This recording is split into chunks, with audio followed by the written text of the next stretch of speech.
ng pagsubok at pighati ay palaging may isang tao na nagiging dahilan para patuloy tayong magpakatatag. Pero lahat ay may limitasyon at katapusan, pati na rin ang oras na pwede nating silang makasama. Ikaw kapuso, paano ka muling magsisimula kapag nawala na ang taong nagbibigay sa iyo ng dahilan para mabuhay?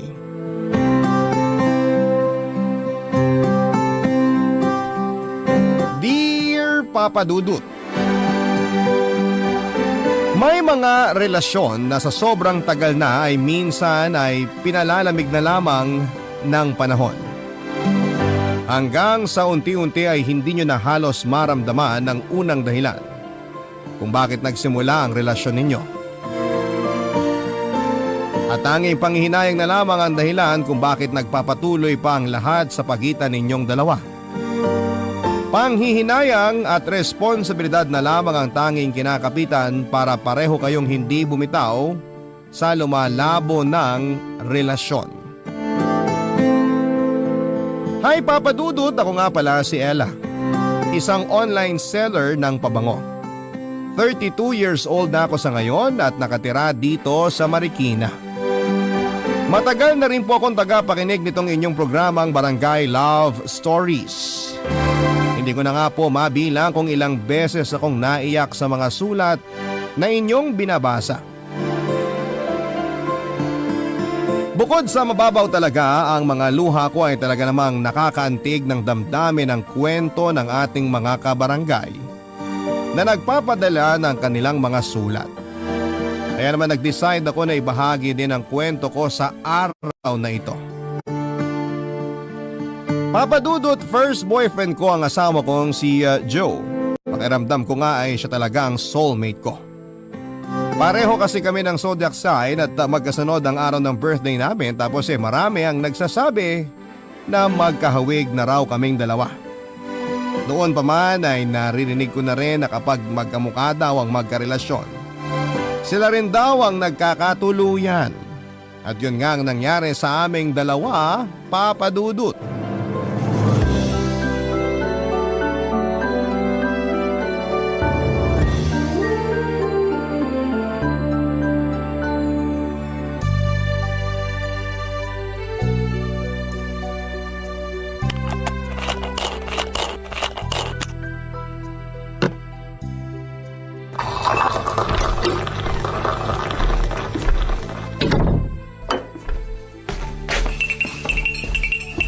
Mine, nagmerienda ka na ba? Uy, Mine! Ang aga mo namang nakauwi ngayon. Maaga rin kasi akong kumota, kaya pinayagan ako ng supervisor namin na mag-early out sa trabaho. Naks naman, ang bait naman ng supervisor mo. Eh di ba, siya yung kinukwento mo dati na palaging masungit sa inyo. Oo, siya nga yun. Pero mula nang malaman niya na buntis ka, ayun, naging mabait na sa akin. Totoo yata yung sinasabi nila na may dalang swerte yung mga buntis sa mister nila. Kita mo nga halos araw-araw na akong kumukota ng dahil sa'yo. Anong dahil sa akin? Dahil yun sa sipag at tiyaga mo na makipag-usap sa mga tinatawagan nyo para bentahan ng insurance. Hindi rin, Mine. Naniniwala talaga ako na ikaw talaga ang swerte sa buhay ko. Ay, oo nga pala. May pasalubong ako sa'yo. Ano yan, Mine? Eto yung nirequest mo sa akin nung isang araw. Buko pie mula sa paborito mong store sa Laguna. Hala, Mine, ang bilis mo namang nakabili nito. Akala ko sa isang linggo pa yung uwi ng katrabaho mo sa Laguna, kaya hindi mo ako kaagad madadalhan nito. Sabi mo kasi sa kanya ka magpapabili ng buko pie. Hindi ka rin kasi niya natiis. Nakwento ko kasi sa group chat namin ng mga katrabaho ko na gusto mo ng buko pie. Ayun, nagkanya-kanya na kaagad sila ng presenta kung sino sa kanila ang pupunta ng Laguna para bumili. Grabe, ang babait naman talaga nila. Kahit isang beses ko palang silang nakita nang isama mo ko sa dinner nyo dati. Ang lakas ko na kaagad sa kanila. Excited na kasi sila sa magiging first baby natin. Lalo na 3 buwan na lang, manganganak ka na. At excited na rin ako na kinakabahan. Pero syempre, mas lamang yung excitement sa akin. Kasi gusto ko na rin talagang makita at mayakap ang baby natin. Malapit nang mangyari yun, Mine. Malapit na tayong maging isang buo at masayang pamilya. 3 buwan na lang pala magbe-birthday na rin tayong dalawa. Sakto pa na yung due date ko, halos nakadikit lang din sa birthday natin. At kapag nagkataon na nanganak ka sa birthday mo o birthday ko, makakatipid tayo sa pagsa-celebrate ng mga birthday nating tatlo. Maganda yung naisip mo, Mine. Makakatipid talaga tayo kasi isang celebration na lang ang gagawin natin. O, di ba? Natuwa ka rin? Nakaka-excite kayong isipin na tatlo tayong sabay-sabay na nagsa-celebrate ng mga birthday natin. Kaya sana talaga manganak ka na mamaya. Uy, grabe. 3 buwan pa, Mine. Masyado ka namang nagmamadali. Siyempre, joke lang yun. Excited lang talaga ako maging tatay. Kahit nung una, sobrang kinabahan talaga ako nung sabihin mo na buntis ka. Aminin mo, kinabahan ka na baka habulin ka ng itak ng papa ko nung hindi pa natin sinasabi sa kanila na buntis ako. Oo, isa talaga yung sa pinakamalaking dahilan ko. Pero ang talagang kinatakutan ko nun, baka hindi ko mabigay sa'yo ang lahat ng kailangan mo at ng magiging anak natin. Bakit parang bigla namang lumungkot yung boses mo? Alam mo, Mine, mula noon hanggang ngayon, wala akong pinagsisisihan na ikaw yung pinili kong mahalin. Lalo na dito sa pinagbubuntis ko. Kasi sigurado ko na hindi mo kami pababayaan ng magiging anak natin. Basta, tutuparin ko yung pangako ko na pagbubutihin ko sa trabaho para mabigyan ko kayo ng magandang buhay ng baby natin. Ay, kainin na nga natin tong buko pie na dala ko at baka maiyak pa ako sa pag-uusap natin to eh. Teka lang, ipagtitimpla muna kita ng kape mo. Ako na ang gagawa nun, Mine. Kumain ka na lang dito at para sa inyo talaga ni baby tong pasalubong ko.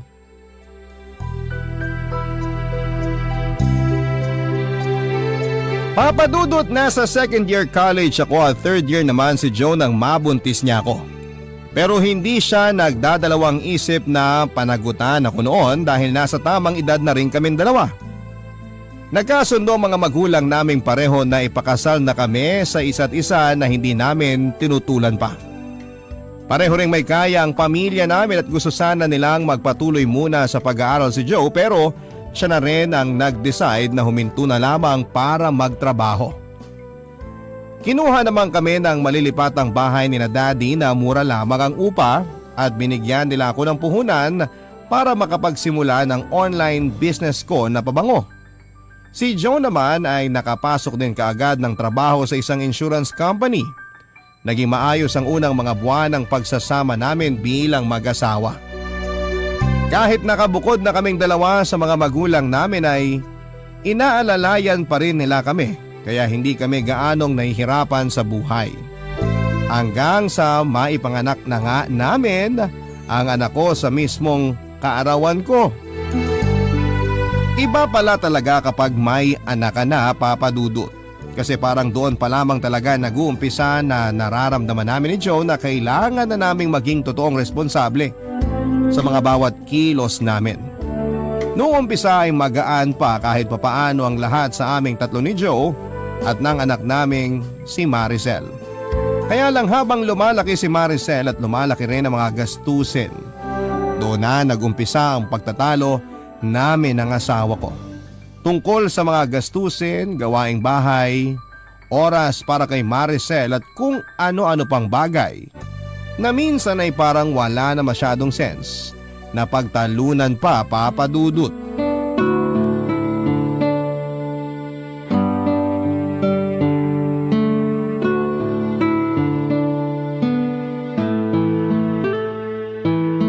Happy birthday ulit, Maricel! Thank you po, Mami! Happy birthday din po sa inyo, pati na rin po sa inyo ni Daddy! Sana nagustuhan mo ang regalo namin sa'yo ng mami mo. Sobrang nagustuhan ko po kasi favorite cartoon character ko talaga itong nakadrawing sa pajama na binigay niyo sa akin eh. Thank you po dito sa pajama na to, Daddy! Tapos may bago na naman po akong dodrawingan na sketch notebook na galing naman kay Mami! Alam ko kasi na hobby mo talaga na mag-drawing. Kaya yan kaagad ang naisipan kong ibigay sa'yo. Thank you po talaga sa inyo, Daddy! Sobrang saya ko po ngayong birthday celebration nating tatlo. Ang gaganda po ng mga regalo niyo sa akin, tapos ang sarap pa po ng mga niluto ni Mami. Siyempre naman, basta para sa baby ko, mas lalo kong sasarapan ng mga luto ko. Tsaka yun naman talaga ang gusto naming mangyari. Ang mag-enjoy ka sa special na araw na to, Maricel. I love you, Mommy. I love you, Daddy. Payakap nga po sa inyo. We love you, anak. Love you, anak. Oh, magpalit ka na muna ng damit mo, anak. At medyo pinagpawisan na tong suot mo. Medyo lumalalim na rin ang gabi kaya kailangan mo na ring magpahinga.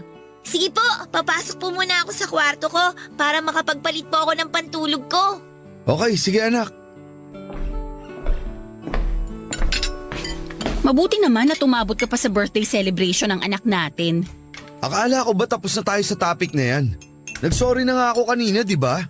Hindi ko naman ginusto na medyo gabi nang uwi. Anong medyo gabihin? Alam mo ba kung anong oras ka na nakauwi dito sa bahay? Halos mag-aalas 9 na. Gusto ko na ngang mauna na kaming kumain ni Maricel kanina para hindi na siya mapuyat. Pero nakiusap lang siya na hintayin ka para sabay-sabay tayong hipan niyang kandila sa birthday cake na yan. Pero nagpaliwanag na nga ako kung bakit late na ako nakauwi. Masyadong mababa ang benta ng team namin kaya pare-pareho kaming kailangan na mag-overtime. Overtime! Wala na akong ibang narinig mula sa iyo kung hindi ang lecheng overtime mo. Ella, pwede bang wag mo akong simulan? Pagod ako sa trabaho O bakit? Ikaw lang ba ang pagod? Baka nakakalimutan mo na may negosyo rin akong inaasikaso kahit nandito lang ako sa bahay. At ako pa ang nagluto ng lahat ng pagkain nandyan sa lamesa na yan. Sinabi ko naman sa'yo na umorder na lang tayo ng mga pagkain, di ba? Tapos ngayon, isusumbat mo pa na napagod ka dahil sa pagluluto mo? Parang kasalanan ko pa na gusto kong makatipid tayo kaya nagluto na lang ako. Wow ha! Thank you sa pag-appreciate ng effort ko, Joe. Saka alam mo, dapat nga magpasalamat ka dahil kahit nakalimutan mong bumili ng regalo para sa anak natin, nagawang ko pa ng paraan. Wala ka na ngang oras para kay Maricel? Tapos pati ba naman pagbili ng regalo? Makakalimutan mo pa? Kailangan ba pati yan isusumbat mo pa sa akin? Alam mo naman na mula nang ma-promote ako sa trabaho, marami na akong bagay na nakakalimutang gawin. Pero huwag mo naman sanang kalimutan yung responsibilidad mo bilang asawa ko at tatay ng anak natin. Na-promote ka nga, pero hindi naman masyadong nadagdagan ng sinisweldo mo. Tapos parang halos kulang na lang, doon ka na sa opisina niyo tumira. Sa umpisa lang naman to kasi nag-a-adjust pa ako. Intindi mo naman sana yun. Mahigit kalahating taong ka ng supervisor. Hanggang kailan ba kami mag-a-adjust ni Maricel ng dahil lang sa promotion mo? Mommy, Daddy, nag-aaway po ba kayo? Maricel, kanina ka pa ba dyan? Mommy, bakit po kayo nagsisigawan? Galit po ba kayo na hinintay nating kumain si Daddy? Siyempre hindi. Masaya nga ako na sabay-sabay tayong nakapag-blow ng birthday candle na lagi nating ginagawa. Anak, hindi talaga kami nag-aaway ng mami mo. May pinagtatalunan lang kami pero maliit na bagay lang yon. O bakit pala hindi ka pa nagpapalit ng damit mo? Hindi ko po kasi makita yung paborito kong pantulog. O, sige, ako nang maghahanap nun. Halika, bumalik na tayo sa kwarto mo. Papadudot mula nga nang ma-promote sa trabaho si Joe ay nabawasan talaga ang oras niya para sa amin ni Maricel. Palagi siyang naka-overtime at nakikipag-unahan na makakota sa ibang supervisor sa opisina nila. Gusto niya kasing magpakitang gila sa ibang boss nila at ipakita na deserve niya ang promotion na natatanggap niya. Ayun nga lang, kami naman ni Maricel ang naapektuhan ng dahil doon. Dahil maraming bagay na siyang nakakalimutan na tungkol sa aming dalawa. Hindi na rin namin siya nakakasabay kumain ng hapunan. At hindi na kami nakapamamasyal na magkasamang tatlo. Nang ma-promote din siya sa trabaho ay kumuha siya ng hulugan na bahay na kaagad naming nalipatan.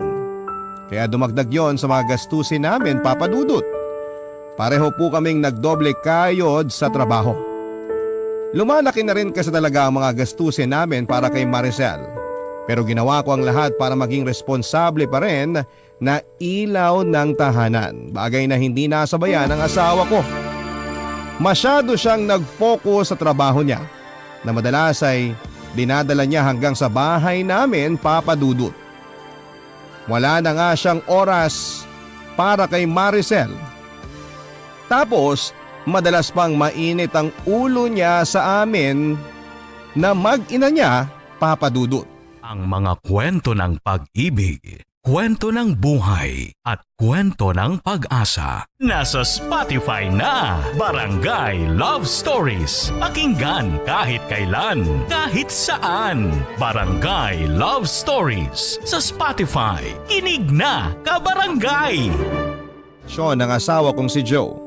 Nakita ko kasi na nahihirapan talaga siya sa bagong posisyon niya sa trabaho niya. Kaya lang masyado na talaga siyang nilalamon ng trabaho niya.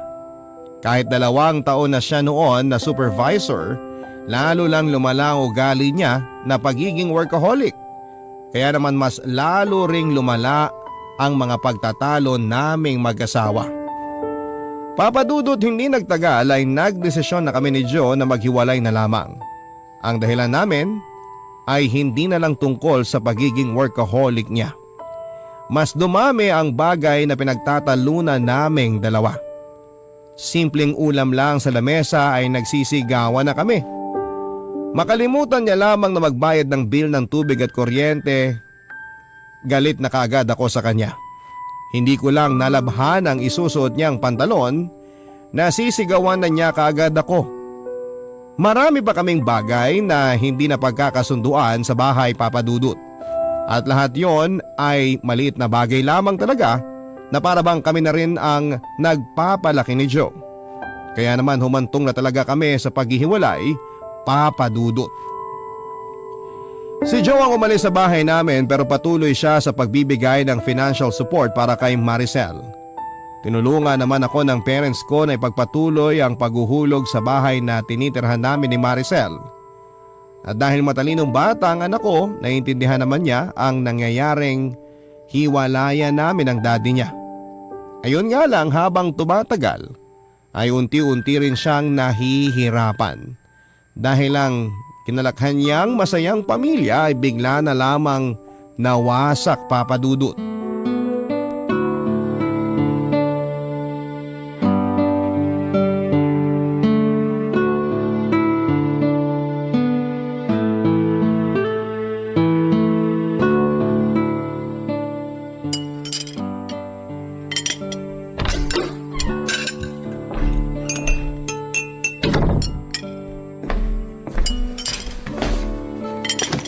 Hi po, Mami! Anak, nakauwi ka na pala. Sakto kasi katatapos ko lang magluto nitong pancake na merienda mo. Wow! Favorite ko po yan! Lahat naman ng niluluto ko, favorite mo eh. Siyempre po, lahat kasi ng niluluto nyo, masarap po talaga, Mami. Sus, binola pa ako ng anak ko. Totoo po yun, Mami. Kaya nga po palagi ako malakas kumain kapag nandito ako sa bahay eh. Kasi wala akong pinalalampas sa mga niluluto nyong pagkain para sa akin. Naku, mukhang may gusto ka lang ipabili sa akin ah. Wala po. Nagsasabi lang po talaga ako ng totoo. Umupo ka na nga dito nang makapagmerienda ka na. Sige po. Oh, eto na yung pancake at chocolate drink mo. Thank you, Mami. You're welcome, anak. Malapit na nga pala ang birthday mo. Birthday po nating 3 ni Daddy. Oo nga naman, birthday nating 3. Ano bang gusto mong gawin sa birthday natin? Gusto mo ba na i-invite natin ang mga classmate mo para makapag-celebrate ka kasama sila? Hindi na po. Alam niyo naman po na konti lang ang friends ko sa school namin eh.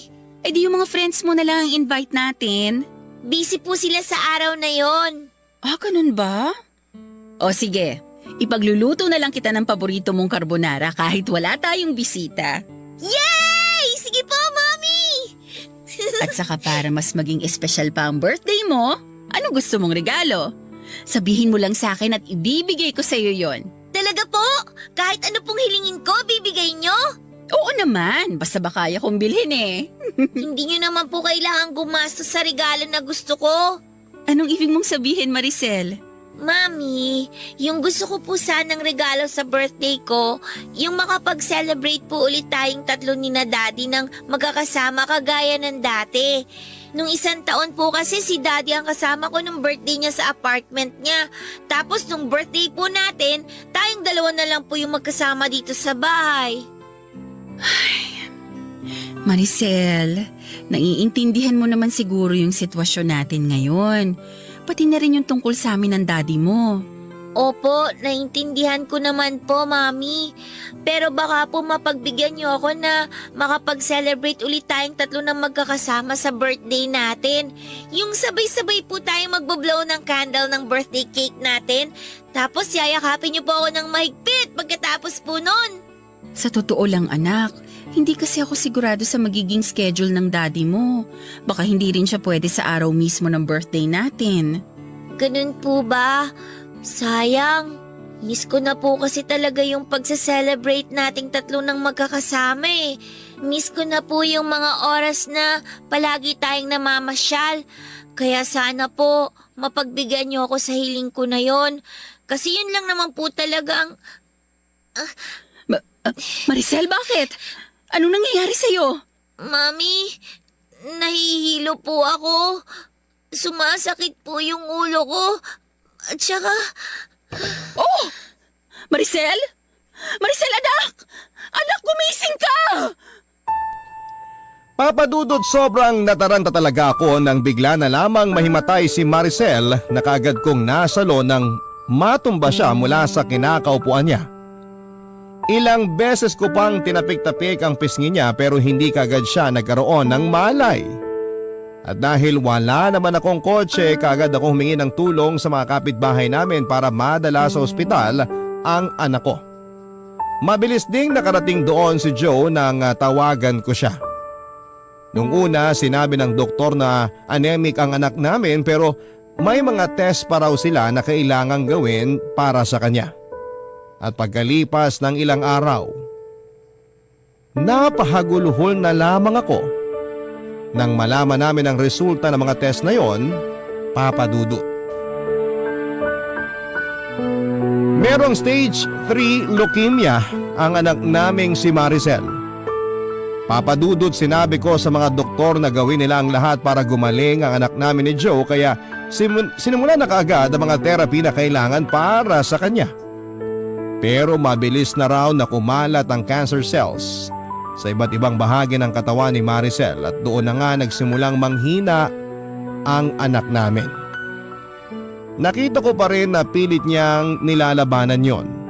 Nakita ko rin na para bang nagkaroon siya ng lakas nang sabihin namin sa kanya ni Joe na tutuparin namin ang birthday wish niya na mag-celebrate kaming tatlo ng birthday ng magkakasama. Pinakita at pinaramdam niya sa amin na parang wala siyang sakit dahil doon, papadudot.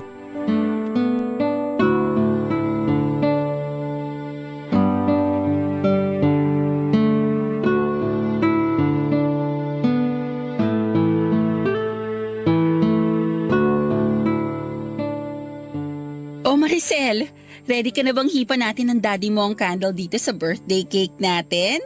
Opo, Mami. Kanina pa po ako ready at excited na i-blow natin tong candle. Oh, ready na pala ang anak natin. Kaya hipan na natin to. Sige, 1, 2, 3! Happy birthday, Maricel! anak! Yay! Happy birthday din po, Mami, Daddy! Thank you po sa pagtupad ng birthday wish ko. Sobrang saya ko po na magkakasama ulit tayong tatlo ngayon. Siyempre, hindi namin pwedeng hindi to pa rin ang birthday wish ng nag-iisa naming baby. Daddy, hindi na po ako baby. 11 years old na po ako. Ah, big girl na pala tong baby namin. Sige nga, subukan ko nga kung big girl ka na talaga. Ha? Sinong big girl, ha? Ano, big girl ka na talaga? Ha? Alisin na po yung kamay niyo sa tagiliran ko. Sabi mo big girl ka na eh. Dapat hindi ka na nakikiliti. Daddy naman eh. Joe, tama na yan. Baka masyadong mapagod ang anak natin. Eto na, bibitawan ko na siya. Si Daddy talaga. Palagi na lang ako kinikiliti kapag sinasabi kong big girl na ako. Doon kasi natin malalaman kung talagang hindi ka na baby. Maricel, islice mo na tong cake mo para makakain ka na rin. Mami, pwede po bang bukas na lang ako kumain ng cake? Ang sarap po kasi ng niluto niyong carbonara eh. Kaya naparami po yung kain ko kanina. Nabusog po tuloy kaagad ako. Sige, ayos lang anak. Itatabi ko na lang muna sa ref natin tong cake mo. Thank you po. Gusto ko na rin po magpahinga kasi medyo po inaantok na rin po ako. Okay, halika. Sasamahan na kita sa kwarto mo. Kaya ko na po ang sarili ko, Mami. Maiwan ko na po kayo dito ni Daddy. Thank you po ulit sa masayang birthday celebration ngayon, ah. Happy birthday po ulit sa inyo, Daddy. Happy birthday din sa'yo, anak.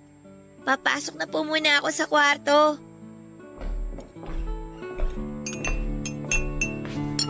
Baka pala hindi ako makasama sa chemotherapy ni Maricel sa Sabado. Bakit naman hindi? Nung isang linggo ko pa sinabi sa iyong tungkol dun ah. May meeting kasi ako sa isang malaking prospect namin na client. Hindi ko pwedeng ipagkatiwala ang meeting na yun sa mga agent ko. Kasi nga malaking account yun. Eh paano naman ang anak natin? Sa akin mo na lang ba talaga siya iaasa? Ay nako, bakit ba kailangan ko pang itanong yun? Eh kahit naman nung wala pang sakit si Maricel, ako na lang halos ang nag-aasikaso sa kanya. Para namang sinabi mo na naging walang kwenta akong tatay sa kanya. Kaya ako lang naman hindi mabitawan ng meeting na yun dahil malaking incentive ang makukuha ko doon. At magagamit natin yun sa mga panggastos para sa therapy at gamot ni Maricel. Hindi mo kasi talaga naiintindihan ng point dito, Joe. Hindi lang perang kailangan sa iyo ng anak natin. Presensya mo. Presensya mo bilang tatay niya. Eto na naman tayo, Ella. Ako na naman ang masama at ikaw na naman ang dakilang ina. Kasi hindi mo iniintindi kung anong sinasabi ko sa'yo. Mami? Daddy? Nag-aaway na naman po ba kayo? Maricel, anak, hindi kami nag-aaway ng daddy mo. Tama ang mami mo. Nag-uusap lang kami. Bakit po ba palagi na lang kayong nag-aaway? Dapat po ba hindi ko na lang hiniling na magkasama-sama tayo ngayong birthday natin? Gusto ko lang naman po ng masayang birthday celebration. Gusto ko lang po na makasama kayong dalawa. Sobrang hirap po ba talagang ibigay yun sa akin? Sana po hindi nyo na lang pinilit na magkasama-sama tayo ngayon. Kung mag-aaway lang din po pala kayo ulit. Maricel! Maricel, sandali lang! Anak! Papadudot ilang minuto rin pong nagkulong si Maricel sa kwarto niya at umiyak bago niya kami pinagbuksan ni Joe ng pinto. Pareho namang kaming nagsorry sa kanya ni Joe at alam kasi namin na nasira namin ang dapat sana ay masayang birthday celebration naming tatlo. Nangako kami sa kanya na mamamasyal kami kinabukasan at hindi na muli pang mag-aaway. At dahil talagang mabait na bata si Maricel ay tinanggap naman niya ang sorry namin basta raw tutuparin namin ang pangako naming pamamasyal kinabukasan. Hindi ko na rin talaga maintindihan kung bakit gano'n na lamang kadali para sa amin ni Joe ang mag-away at magsigawan, Papa Dudut.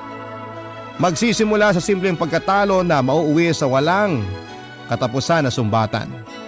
Para bang hindi na kami pwedeng magsama ng matagal sa iisang lugar nang hindi kami nagsisigawan. Kahit may usapan kami ng araw na yon na iwasan namin magtalo, ay nauwi pa rin sa sumbatan ang lahat sa aming dalawa. Mali yata talaga na kami ay magkasamang dalawa. Kabarangay, i-share mo ang iyong barangay love stories. Sabay-sabay nating pakinggan ang iyong kwento ng pag-ibig, buhay at pag-asa. Ipadala lang sa barangaylovestories@yahoo.com. Papadudot na tuloy ang pamamasyal naming tatlo nila Joe at Maricel at ng araw na yon ay tinupad namin ni Joe ang pangako namin na hindi kami mag-aaway. Hindi na lamang kami masyadong nagkikibuan para maiwasan namin na magtalo pa kami. Dahil ultimo sa kung saan kami kakain at mamamasyal ay muntik pa naming pag-awayan. Kung hindi pa nga nagsuggest si Maricel ng mga gusto niyang puntahan ay hindi kami hihinto ni Joe sa nag-uumpisa na naming pagtatalo. Pero sa buong araw na magkasama kami ay nakita ko na nag-enjoy si Maricel at kung gaano siya kasaya. Naramdaman ko na sobrang na-miss niya talaga ang makapamasyal kaming tatlo sa mga paborito niyang lugar at kainan. Papadudot na tuloy ang mga therapy ni Maricel at nakita ko kung paano siya naging matapang na labanan ng sakit na meron siya. Kahit gaano siya nasasaktan sa mga tinuturok sa kanyang gamot ay pinipigilan niya ang sarili niya na maiyak. Palagi rin siyang nakangiti kahit na nanghihina siya pagkatapos ng therapy. At yung pagiging matatag at matapang ng anak ko ay sinasabayan ko ng araw-araw na pagdarasal sa Poong May Kapal na sana ay malampasan namin ang napakalaking pagsubok na yon.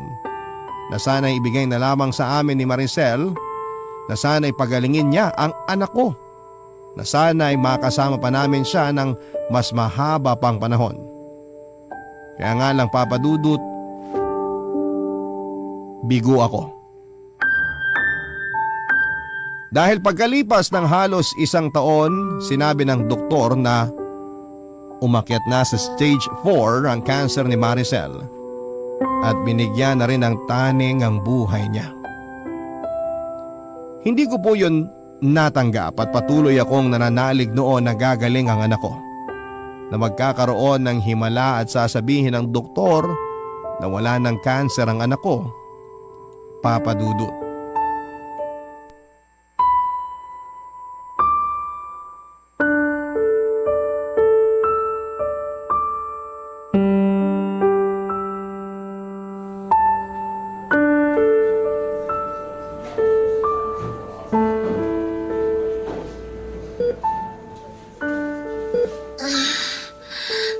Mami, Anak, gising ka na pala. Kumusta na ang pakiramdam mo? bukod po sa medyo masakit yung katawan ko, maayos naman po ako, Mami. Gusto mo bang kumain na? May dala ako dito na paborito mong carbonara. Pwede ka naman daw kumain ito basta konti lang. Busog pa po ako. May prutas din dito. Baka gusto mo ng apple o kaya orange. Hindi po talaga ako nagugutom. Maricel, hindi ka pa kasi kumakain mula kagabi. Ipagbabalat na lang kita ng apple kasi gusto mong kainin to ng walang balat, di ba? Mami, sandali lang po. Bakit anak? Pwede po bang dito na lang po muna kayo sa tabi ko? Gusto ko po kasing maramdaman na hawak niyo yung kamay ko. Oo naman. Eto hahawakan ko ng mahigpit ang kamay mo. Mami, alam niyo po, ang swerte ko kasi binigyan po ako ni Lord ng isang napakaganda at saka napakabait na mami na kagaya niyo. Manang-mana ka talaga sa daddy mo. Gusto mo na parati akong binobola. Hindi naman po pambobola yun. Totoo po yung sinasabi ko. Kaya nga po kung makikita ko si Lord sa heaven, paulit-ulit ko pong hihilingin sa Kanya na sana po kayo po ulit ni Daddy ang maging parents ko. Ano ba yung sinasabi mo, Maricel? Hindi mo pa makikita si Lord kasi matagal pa tayong magkakasama-sama ng daddy mo. Mami, may hiling po sana ako sa inyo. Ano yun? Ibibigay ko kahit ano pa yan. Basta para sa pinakamamahal kong anak. Mami, alam ko pong mahirap pero sana po kapag nawala ako, wag po kayong masyadong iiyak ha. Bakit mo pa sinasabi yan? Alam mo naman na hindi yan mangyayari, di ba? Gagaling ka, Maricel. Mabait kang bata. Malakas ka. Kaya mawawala rin yung sakit mo. Yun ang isipin mo, okay? Gumaling man po ako o hindi, gusto ko po na palagi kayong nakangiti. Pwede niyo po bang gawin yun para sa akin? Siyempre naman. Gagawin ko yun. Para sa'yo. Sa tuwing ngingiti tong mga labi ko, ibig sabihin nun, ikaw ang nasa isip ko, anak. Kaya magpalakas ka palalo, ha? Para palaging ngumiti si Mami. Maricel, 2 buwan na lang. Birthday na natin. Magsi-celebrate pa tayo, di ba? Tayong 3 ng daddy mo. Sa bahay natin. At promise, gagawin naming pinakamasayang birthday celebration natin to. Okay lang naman po kahit hindi na tayo mag-celebrate. Ang mahalaga lang naman po sa akin, yung magkakasama tayo ni Daddy. Mami, sorry po kung nagagalit ako sa inyo ni Daddy kapag nag-aaway kayo ha. Sorry po kung naging pasaway akong anak sa inyo. Hindi mo kailangan na mag-sorry dahil kahit kailan, hindi ka naging pasaway at naging napakabait mong anak sa amin ng daddy mo. Kayo rin po ni Daddy, naging napakabait niyo po sa akin. Kaya paulit-ulit po akong nagpapasalamat na kayong binigay ni Lord sa akin. Mami, gusto ko na po muna ulit matulog. O sige, ayos na ba yung pagkakahiga mo? Opo. Okay, lalabas lang muna ako ha. Kukuha lang ako ng kape ko. Pero babalik din kaagad si Mami. Magpahinga ka lang dyan, Maricel, ha? Babalik ka agad ako. Sige po, Mami.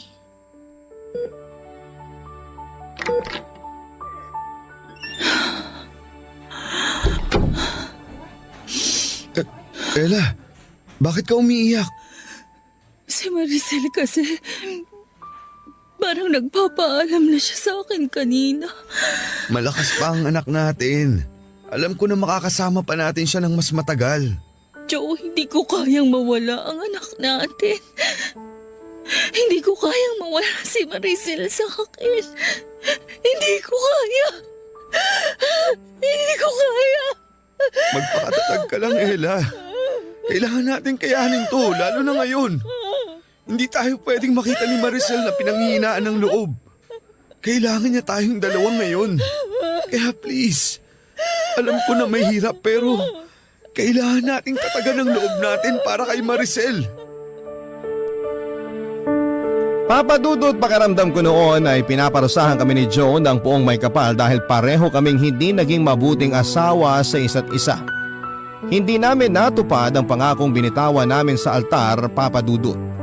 At hindi namin nagampanan ng maayos ang tungkulin namin bilang isang magulang kay Maricel. Kaya bilang kaparusahan ay tinakda niya na kunin ang maagang anak namin. Alam ko na mali ang bagay na tumatakbo noon sa isipan ko pero hindi ko yon mapigilan talaga. Ang naisip ko rin noon, Papa Dudut, ay bakit naman kailangan na si Maricel pa ang makaranas ng ganong sakit? Bakit kailangan na siyang magkaroon ng malubhang karamdaman at bakit hindi na lamang ako? Kasi handa naman akong akuin ang lahat. Huwag lamang masaktan ang anak namin ni Joe. Mas mababawasan siguro ang kirot na nararamdaman ko noon kung sakaling hindi ko nakikitang naghihirap ang anak ko. Kaya nga lang, Papa Dudut, hindi sa akin ibinigay ang sakit na yon. Hindi ako yung tinaningan ng doktor na mawawala na sa mundong ito. Hanggang sa dumating nga ang oras na kinakatakutan ko. Ang pagpanaw ni Maricel isang buwan bago ang aming birthday. Sobrang sakit noon kasi umasa pa ako na muli kaming magkakasama-sama sa araw ng birthday namin. Nangako ko sa kanya ng isang napakasayang birthday celebration. Magluluto ako ng paborito niyang pagkain, bibigyan ko siya ng maraming regalo at hihipa namin ng sabay ang kandila sa paborito niyang birthday cake. Isang pangako yon na tinupad ko pa rin kahit ako na lamang mag-isa sa bahay, Papa Dudut.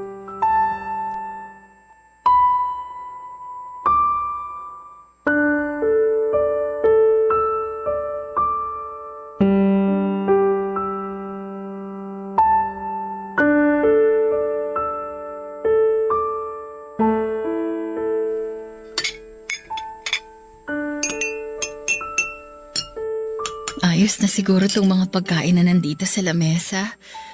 May carbonara, fried chicken, buko salad, at saka strawberry ice cream. Sigurado ako na magugustuhan lahat to ni Maricel. Anak, nakikita mo ba itong mga inihanda ko para sa birthday nating dalawa? Lahat to paborito mo. Kaya ako nandito ka lang. Sigurado ako na sobrang matutuwa ka. Maricel, miss na miss ka na ni Mami. Payakap naman oh. Yakapin mo naman ako kahit sa panaginip ko lang. Miss na kita. Sobra. Ella? Ella, gising ka pa ba? Si Joe yun ah. Bakit pa siya pumunta dito sa bahay ng ganitong oras? Ay, pagbuksan ko na nga siya ng pinto.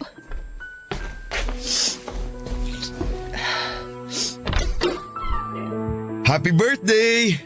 Anong ginagawa mo dito? Pinuntahan kita kasi birthday mo ngayon at birthday ko kahapon. Joe, hindi mo na kailangan gawin to. Hindi mo man lang ba ako papapasukin? Sayang naman tong cake na dala ko kung paalisin mo lang ako.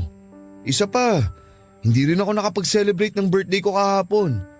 Pwede bang sabay na tayong mag-celebrate ngayon? Gabi na. Siguro mas mabuti pa Please, kung... Ella. Gusto ko lang mag-celebrate ng birthday kasama ka. Kagaya ng ginagawa natin nung nandito pa si Maricel. Kahit ngayon lang. Pagbigyan mo sana ako. Sige, halika. Pumasok ka na. Salamat.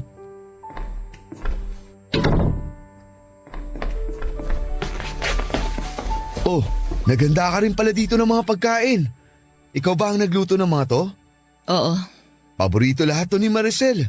Lalo na tong creamy carbonara mo. Sigurado ako na kung nandito lang siya, mabubusog na naman kaagad yun. Ay, eto nga pala yung cake. Ilalabas ko na sa kawan para maisama dito sa mga inihanda mong pagkain. Sige, salamat. Ayan. Ayos! Kompleto na tong handa para sa birthday celebration nating tatlo ni Maricel. Teka lang, parang may kulang pa pala.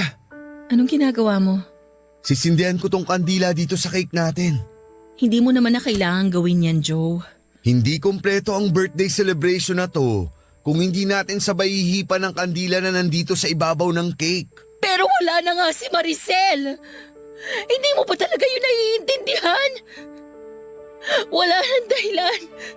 Para sindihan mo pa yung kandila na yan dahil wala na rin ang anak ko para hipan yan, Joe. Anak natin, Ella. Pareho nating anak si Maricel. Kaya pareho tayong nawalan dito. Huwag mo naman sanang sarilinin ng sakit. Ako naman kasi talaga yung may kasalanan. Dapat nung una pa lang, napansin ko na kaagad yung pagiging matamlay at sakitin niya. Naakala ko normal lang para sa edad niya. Dapat, nakita ko kaagad yung mga pasa sa katawan niya. Dapat hindi ko siya pinabayaan. At kung ginawa ko lang yung tungkulin ko bilang nanay niya, siguro hindi siya nawala sa atin. Kaya kasalanan ko to, Joe. Kasalanan ko kung bakit nawala ang anak natin. May kasalanan din ako. Kasi nawalan ako ng oras para sa inyong dalawa. Alam ko naman, Ella, na ako talaga ang punot dulo kung bakit tayo naghiwalay. Dahil hinayaan ko na sirain ng trabaho ko ang pamilya natin. Nagpalhamon ako sa karir at pera ko. Pero kahit ano palang pagsusumikap ang gawin ko sa trabaho, hindi rin nun maibibigay ang totoong kaligayahan ko. Kasi hindi na iligtas ng perang pinagpaguran ko ang buhay ng anak natin. Joe! Hindi ko lang pinapakita pero palagi kong sinisisi ang sarili ko. Tama ka naman eh. Napakagago ko kasi wala nang ibang naging importante sa akin kung hindi ang trabaho ko. Ella, sorry. Sorry kung hindi ko talaga nagampanan yung papel ko sa pamilya na to.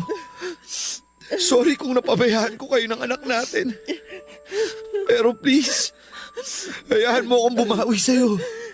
Hindi pa naman huli ang lahat, di ba? Hindi pa huli para muli nating maayos ang lahat sa ating dalawa. At alam ko na ito rin ang gusto ni Maricel na mangyari. Ang magkaayos tayo at ang pamilya na to. Hindi ko alam. Ewan ko. Masyado pang magulo para sa akin ang lahat. Sa totoo lang, Hindi ko kasi alam kung paano mag-uumpisa ulit. Hindi ko alam kung paano ko tatanggapin na wala na si Ella sa buhay ko. Joe, alam mo naman na sa kanya umiikot ang mundo ko. At ngayon na wala na siya, hindi ko alam kung paano magsisimula. Hindi ko alam kung paano bibigyan ng dahilan ng sarili ko para magpatuloy sa buhay na to. Basta ang alam ko lang, sobrang sakit. Sobrang sakit dito. Ang sakit-sakit kasi kahit kailan, hindi ko na makikita at mayayakap pa ang anak natin. Papa Dudut, hindi ko talaga alam kung paano muling magsisimula nang hindi nakasama si Maricel. Sa lumipas na halos 12 taon, sa kanya ko na pinaikot ang mundo ko. Mula sa pagising sa umaga hanggang sa pagtulog sa gabi, kaya hirap na hirap ako na patakbuhin ang oras ko nang wala na siya sa bahay o sa bahay ko. Halos hindi ko na rin natutukan pa ang online business ko at madalas din na nasa bahay ang mga magulang ko, pero tinataboy ko lang sila at sinasabi ko na kaya ko ang sarili ko. Sila ang tumutulong sa akin noon para sa mga bayarin ko na napabayaan ko na. Pinayuhan din nila ako na mas mabuti raw kung ibenta ko na lamang ang bahay na tinitirhan ko para mabilis ako makapag-move on, bagay na hindi ko sinang-ayunan. Dahil nasa bahay na yon ang ilan sa mga pinakamagagandang ala-ala namin na magkasama ni Maricel. Gabi-gabi at araw-araw po akong umiiyak sa iba't ibang sulok ng bahay, Papa Dudut. Nandun ako palagi sa kwarto ni Maricel at madalas na tinititigan ang mga gamit niya pati na ang mga drawings niya. Minsan din ay niyayakap ko ang mga damit niya o kaya ay ang una niya sa kama. At kapag naaamoy ko siya o kaya ay umiihip ang malamig na hangin, nararamdaman ko na parang nandun lamang siya at nakayakap sa akin. Hirap na hirap talaga akong magsimula muli, Papa Dudut. Hirap akong makita ang bukas nang hindi na siya kasama. Sana kung si Maricel ay tumakbo ang oras ko at umikot ang mundo ko. Paano pa ako magpapatuloy kung pakiramdam ko ay nag-iisa na lamang ako? Isang linggo ang lumipas nang sinimulan kong dalaw-dalawin sa bahay ni Joe, Papa Dudut. Nung una ay tinataboy ko pa siya at sinasabi ko sa kanya na hindi ko siya kailangan. Wala akong ibang kailangan sa buhay ko kung hindi ang anak ko lamang. Umalis din siya sa bahay pero muling bumalik kinabukasan at paulit-ulit ko siyang tinataboy pero hindi niya ako sinukuan.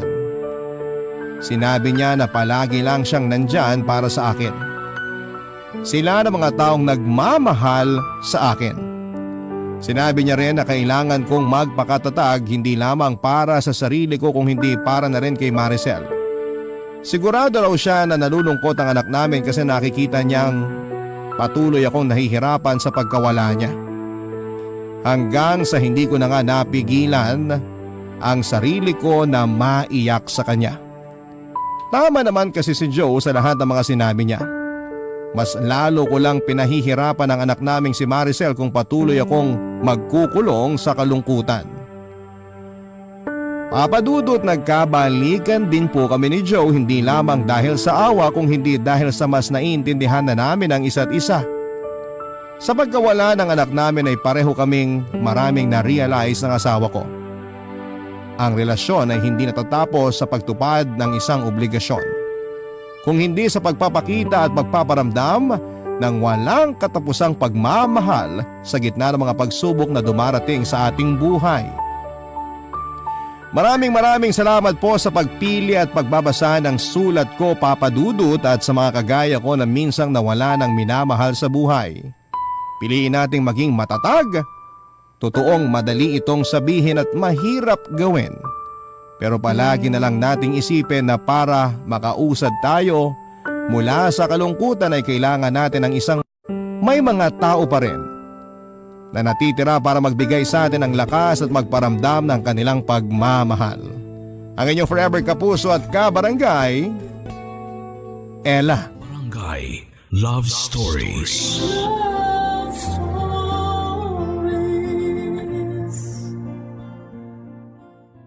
Barangay LS 97.1. 97.1. Number 1. Forever.